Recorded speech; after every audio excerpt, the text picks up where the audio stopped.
Kamusta mga kasengwet? And welcome sa isang episode na naman ng Cook Serie. At ang lulutuin natin for today's video ay Sizzling chicken liver menudo style.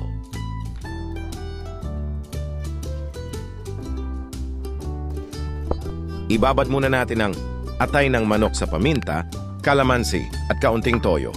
Haluin ng mabuti para manuot ang lasa, then iset aside habang inihahanda ang iba. Hiwain lang natin ang mga sangkap.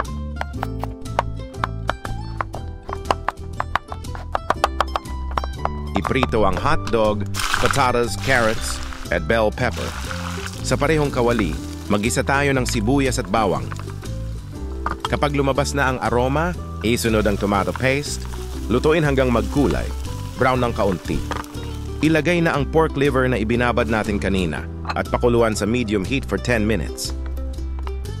Habang kumukulo, syempre, shot puno mo na mga kasinglot.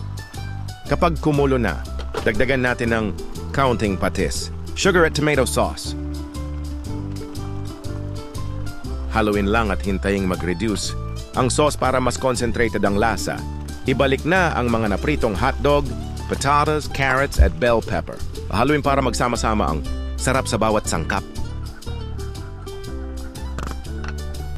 Kapag ganito na ang consistency, pwede na yan!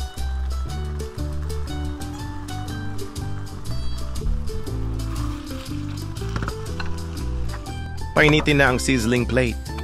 Kapag mainit na, ilagay na ang chicken liver menudo at ibuhos ang sarsa. Boom! Amoy pa lang, pang 3 cups na ng kanin.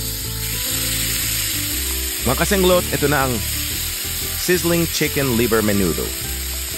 Malasa at may sizzling na paandar. Pwede sa almusal, tanghalian, o inuman pa. Pulutan o ulam. Ikaw na bahala basta. Siguradong panalo to. At kung umabot ka hanggang sa dulo ng video ito, maraming salamat sa panonood kasenglot. Hanggang sa susunod na video.